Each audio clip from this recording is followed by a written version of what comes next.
ਜ਼ਾਹਿਰ ਹਜ਼ੂਰ ਸਰਕਲਾ ਪ੍ਰਭੂ ਦਸਾਂ ਪਾਤਸ਼ਾਹ ਦੀ ਜੋ ਧੰਨ ਧੰਨ ਸ੍ਰੀ ਗੁਰੂ ਗ੍ਰੰਥ ਸਾਹਿਬ ਜੀ ਮਹਾਰਾਜ ਨੇ ਪਾਵਨ ਪਵਿੱਤਰ ਗੁਰੂ ਦੇ ਅੰਦਰ ਸਜੀ ਰੱਖੀ ਗੁਰੂ ਸਵਾਰੀ ਗੁਰੂ ਪਿਆਰੀ ਸਾਧ ਸੰਗਤ ਜੀ, ਆਓ ਸਭ ਤੋਂ ਪਹਿਲੇ ਦਸਮ ਪਾਤਸ਼ਾਹ ਦੀ ਬਖਸ਼ੀ ਫਤਿਹ ਦੀ ਸਾਂਝ ਕਰੋ। ਵਾਹਿਗੁਰੂ ਜੀ ਕਾ ਖਾਲਸਾ, ਵਾਹਿਗੁਰੂ ਜੀ ਕੀ ਫਤਿਹ। ਸਤਿਗੁਰੂ ਦੀ ਬਖਸ਼ਿਸ਼ ਹੈ, हर कीरत साध संगत है, सिर करमन के कर्मा कहो नानक तिस भयो प्राप्त जिस पर विधि करने। सतगुर की बख्शिश होवे, रहमत होवे, तद ही इंसान को मौका प्राप्त होता है गुरु की संगत में बैठ के गुरु की वडियाई सुननी, कीर्तन सुनना, कथा सुनना।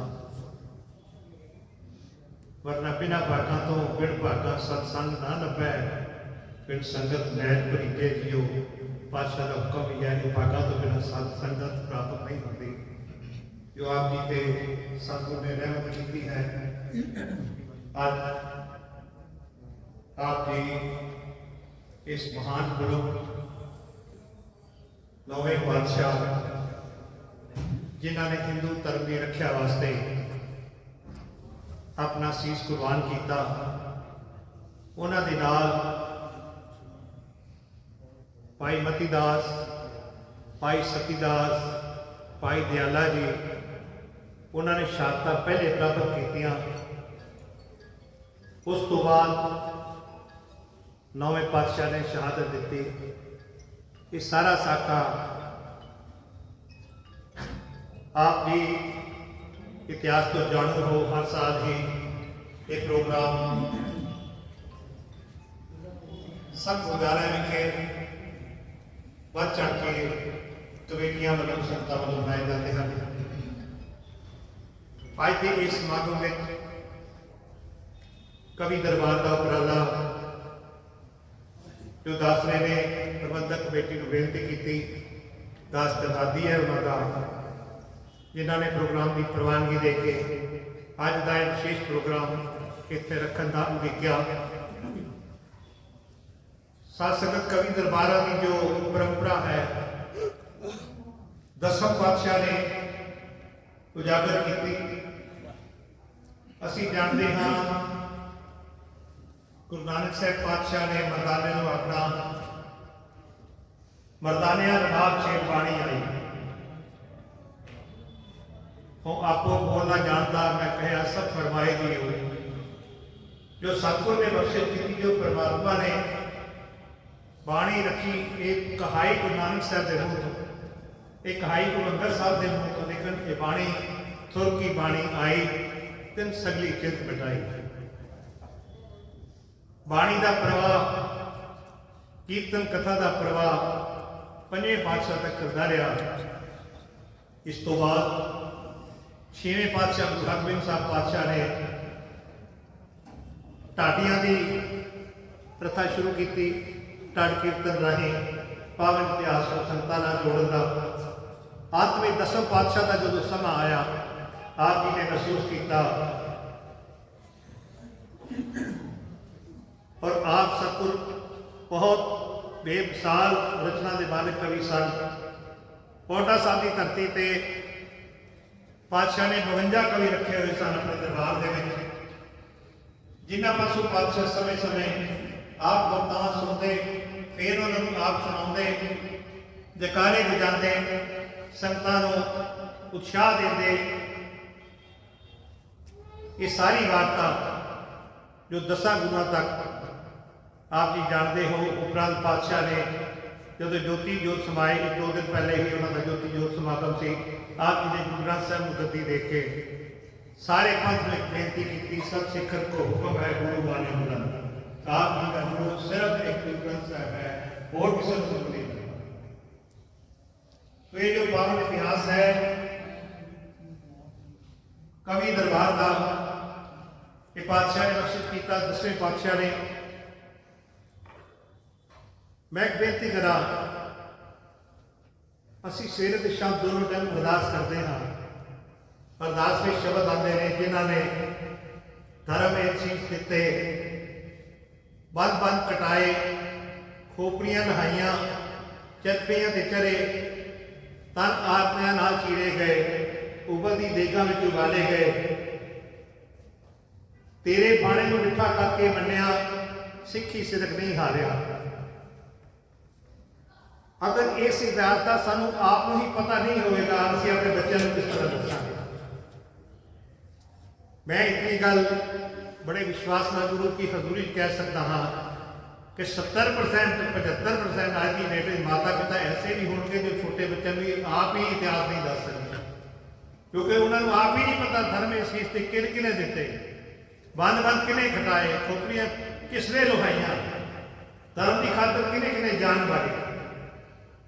जे आपको ही पता नहीं होगा, असी 2 4 5 साल का बच्चा साढ़े पास आके सवाल करे कि मम्मी यह धर्म इस चीज किने दिते, बंद किने कट्टे गए सन, ये सानू आप नहीं पता, असी बच्चों को किस तरह समझावांगे। सो सुनिबर बेनती है, कवि दरबार दे विच इस इतिहास को उजागर करने लई, संगतां तक पहुँचाने लई बहुत बड़े उपराले होंदे हन। आप जी बिल्कुल सरल पंजाबी दे विच कवितावां सुन के एक तो सियास के जाणू हो सकते हो, जाणू होने तो बाद अपने बच्चों को दस सकते हो, बच्चों को नाल लैके आओ जिथे भी कवि दरबार होते हैं। दास तकरीबन 24-25 साल तो 34 सख्त गुरुद्वारे साहब विखे दास ने प्रबंधक कमेटी को उस टाइम की बेनती की। 1999 के 300 साला खालसा साजना दिवस के उत्ते 52 कवियों का कवि दरबार उस स्थान पर होया सी। 8, 9, 10, 11 अप्रैल साल 1999 4 दिन 13 कवि के हाजिर बनते सन। और संगता आप जी 34 सेक्टर के हाल देखे हुए हैं आपने, ऊपर जंगले के उत्ते संगतां बैठिया दी सन रात को 10:30 बजे। इतना आनंद आया उत्ते कवि दरबार करा के, और सतगुर की यह बख्शिश को संगतां तक पहुँचाने नास सेवन दे विच तकरीबन 3-4 महीने पहले सतगुर ने आप ये प्रार्थना बख्शी कि जिन्हों गुरुद्वारा साहब विखे या जिन्होंने प्रबंधकों को इसका पता नहीं, या कराते नहीं, या उन्होंने सुभाग नहीं, या संतां ने भी सुभाग नहीं कि कवि दरबार सुनना, उन्होंने तक विचार पहुँचाया जाए। तो मैं धन्यवादी हाँ बहुत सारिया संगतां का, बहुत सारिया कमेटियां का। एक 6वां कवि दरबार दास पासों सतगुरु सेवा ले रहे हैं। फेस 10 मोहाली विखे, फेस 9 मोहाली विखे, 40 सेक्टर चंडीगढ़, 22 सेक्टर चंडीगढ़। इस तरह अज तक 6वां कवि दरबार आप जी की सेवा में हाजिर कर रहे हैं। सतगुर बख्शिश करे। मैं सारिया संगतां के चरणों छाती और बेनती करांगा, आप जी 9 बजे तक खड़ियां बधो और सानू अपने विचार दस के जाना कि आप जी को इतिहास बारे कुछ पता लगा या नहीं लगा। कि साडे वीर डॉक्टर हरि सिंह जी जाचक जो पंजाब की मशहूर हस्ती किसी भी पहचान के मुताल नहीं हैं, साढ़े वक्त पहुँच चुके हैं। सरदार अवतार सिंह जी तारी, सरदार सुरिंदर सिंह जी रमता पंथक कवि, ये सरदार भगत सिंह जी वीर जगाधरी तो आप अपनी बुद्ध है गिरती मरण भिन भिन कर देते। सतगुर ने हर एक इंसान को एक बुद्ध बख्शी है, वो उसको किस तरह यूज करता है, किस तरह की वर्डिंग है, किस तरह की वो प्रेजेंटेशन है उसकी, किस तरह के विचार हम किस तरह अपने सामने रखता है, हर एक का अपना अपना तरीका है। सो मैं बेनती करा आप जी ने साढ़े वीरां पासों इन्हां कवियां पासों अलग अलग रचनावां सुन के आप जी साढ़े तक विचार जरूर पहुँचाओ, क्योंकि इतिहास का वडमुला तरीका जो सतगुर ने बख्शिश की 10वें पातशाह ने साड़ी झोली में पाया कवि दरबारों की दात, उसनों प्रचारण वास्ते, इसनों उजागर करने वास्ते, इसनों संगतां तक पहुँचाने वास्ते जो दास ने माड़ा जिहा उपराला शुरू किया है। मैं संगतां दा बहुत धन्नवादी हाँ, प्रबंधकां दा बहुत धन्नवादी हाँ जो सानूं सहयोग दे रहे हैं और ये कवि दरबारां दी जो लड़ी है उसनूं चलाउण दे विच अपना सहयोग बख्शिश कर रहे हैं। दास उन्हां दा दरबार करता होया 2-4 लाइनां सिर्फ गुरु गोबिंद सिंह साहब पातशाह के चरणों में जिन्हों ने कवि दरबार की शुरुआत की 4 लाइनां कह के मैं बेनती करांगा सरदार प्रगट सिंह जी वीर जो कि साढ़े पास जगाधरी पास पहुंचे हैं, नौजवान वीर, वो आप जी के पहली कथा की सांझ पाउणगे। ध्यान नाल सुनना कि पी के 4 बूंदा चिड़ियां बाज तोड़े तेरे अमृत की शक्ति कमाल दी। पी के 4 बूंदा चिड़ियां बाज तोड़े तेरे अमृत की शक्ति कमाल दी है। गुरती ਸਿੰਘਾਂ ਨੂੰ ਦਿੱਤੀ जो माता साहिब देवा ਦਿੱਤੀ ਕਿਸੇ ना इस दे नाल दी है।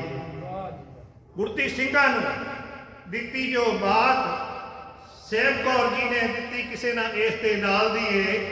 खोपर लथे पर सिदको ना सिंह डोले, खोपर लथे पर सिदको ना सिंह डोले तेरे सिदक दी अजब तस्वीर वेखी बद बंद करवा चढ़दे चरखड़ियां ते तेरे ਸਿੰਘਾਂ दी हस्ती तस्वीर वेखी। खोपर लथे पर सिंह पर सिदको ना सिंह डोले तेरे सिदक दी अजब ताबीर वेखी बद बंद करवा चढ़दे चरखड़ियां ते तेरे ਸਿੰਘਾਂ दी हस्ती तस्वीर वेखी। शीश तली ते रख के युद्ध करदे बाबा दीप सिंह जी, शीश तली ते रख के युद्ध करदे तू सरलत बलकारा नूं जन्म दिता। कवि आए ने उहदे दरबार अंदर जिहने कवि दरबार नूं जन्म दिता। शीश तली ते रख के युद्ध करदे तू सरलत बलकारा नूं जन्म दिता। कवि आए ने उहदे दरबार अंदर जिसने कवि दरबार नूं जन्म दिता। वाहिगुरू जी का खालसा वाहिगुरू जी की फतेह। पवित्र हाज़र हजूरी विच धन धन साहिब श्री गुरु तेग बहादुर साहब जी महाराज हिंद की चादर धर्म की चादर जिन्हों ने हिंदू धर्म लई हिंदू धर्म की राखी लई तिलक जंजू की राखी लई अपने सीस का बलिदान किया। धन धन साहिब श्री गुरु तेग बहादुर साहब जी महाराज जी के शहीदी दिहाड़े नूं समर्पित होकर इस कवि दरबार विच जुड़ बैठी साध संगत जीओ, आओ सब तो पहला फतेह की सांझ करिए जी। बुलाइए जी फतेह। वाहिगुरू जी का खालसा वाहिगुरू जी की फतेह।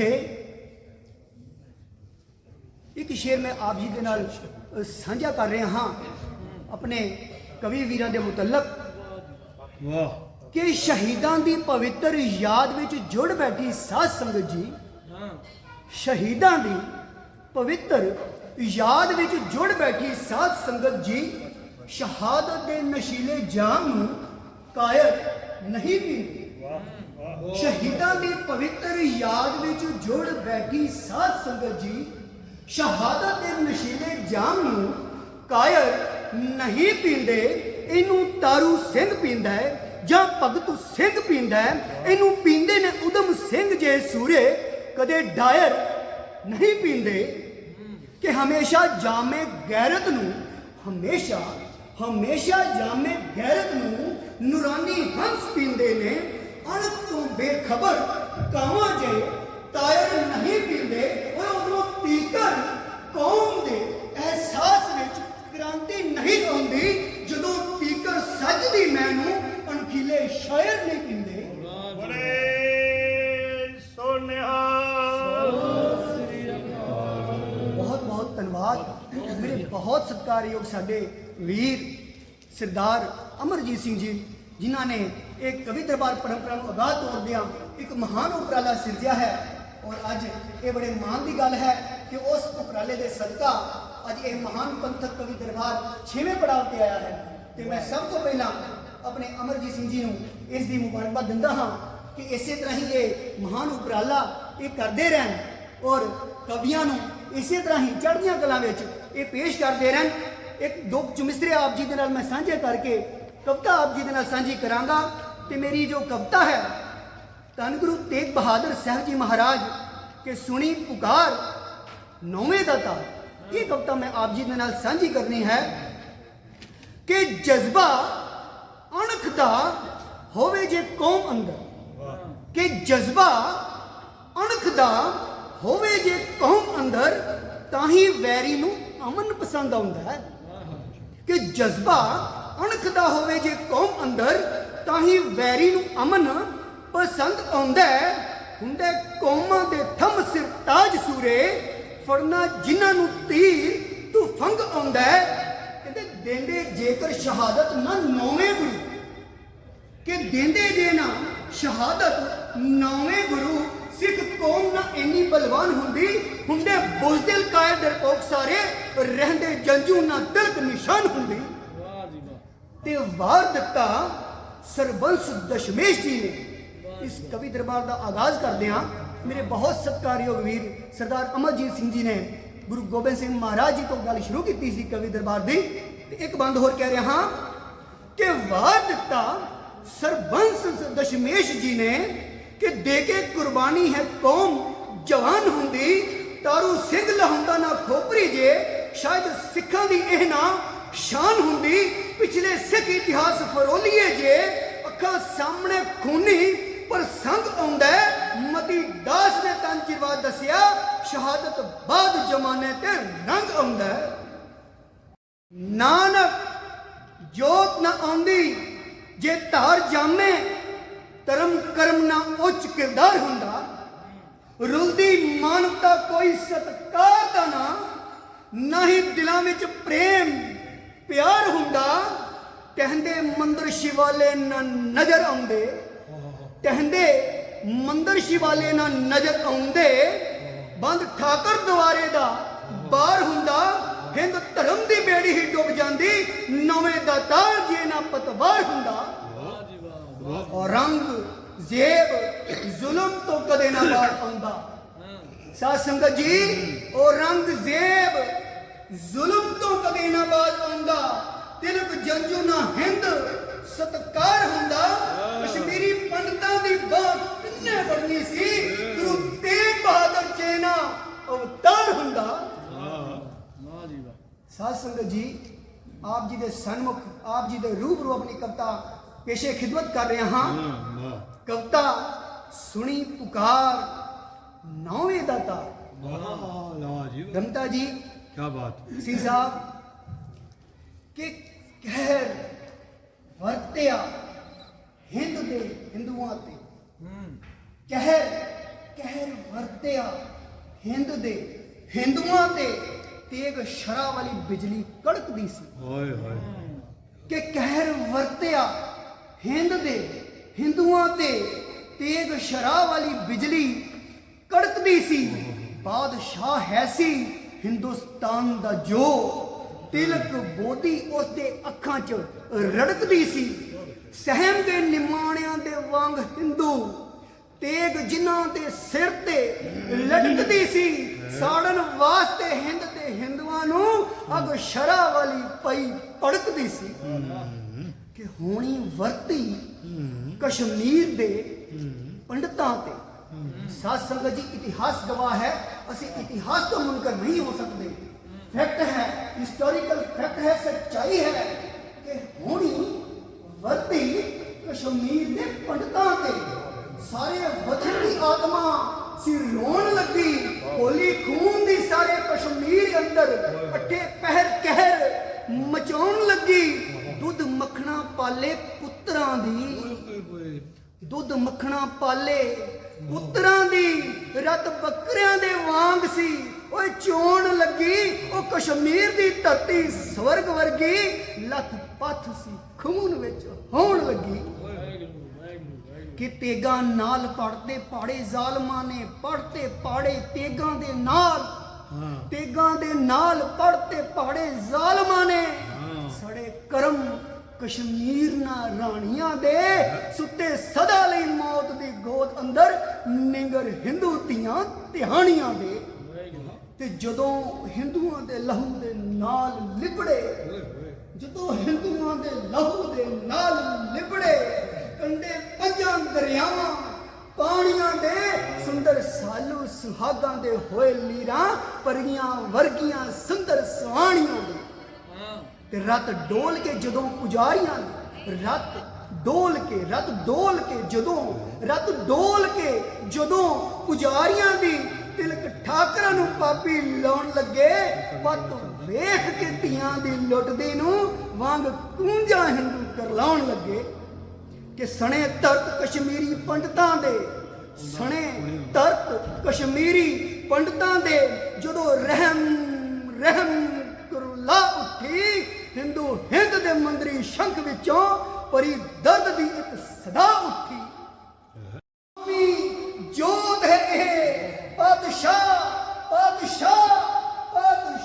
ਅਮੀਰ ਹੈ, ਹਿੰਦੂਆਂ ਦਾ ਗੁਰੂ ਤੇਗ ਬਹਾਦਰ ਹੈ ਨਾਸ ਦਾ, ਸ਼ਾਹੀ ਪੀਰ ਫਕੀਰ ਹੈ, ਹਿੰਦੂਆਂ ਦਾ ਆਈ ਹੋਈ ਹੈ ਜਾਨ, ਹਲਕ ਤਿਕਰ ਕਰੋ ਉਸ ਭਗਵਾਨ ਦਾ ਜਾਪ ਹਿੰਦਿਓ, ਕਰ ਲੋ ਆਰਤੀ ਉਸ ਪਰਮਾਤਮਾ ਦੀ, ਦੂਰ ਹੋਣਗੇ ਸੋਗ ਸੰਤਾਪ।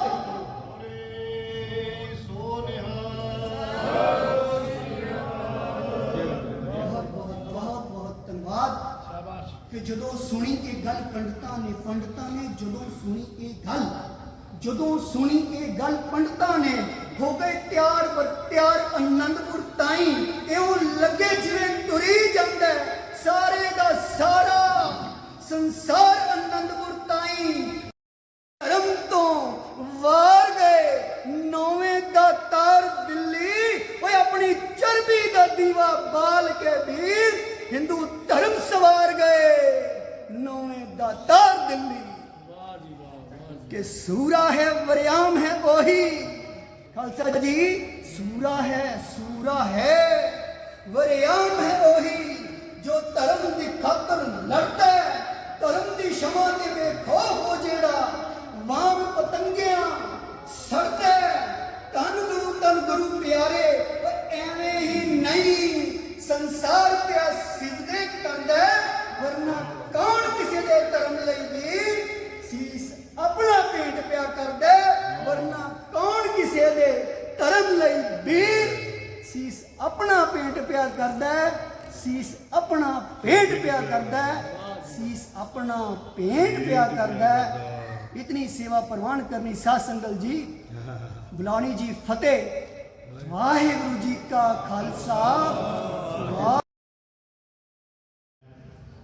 आप जी के नाल कविता की सांझ बारे सिंगार करवाती है कि नौजवान वीर अंदाजा तो 2.5 साल तो सफर किया है कवि दरबारों के, पर सतगुर ने महान बख्शिश की है, इन्होंने बड़ी चढ़ती कला में अगे वध रहे हैं। सतगुरु इन्होंने विद्वता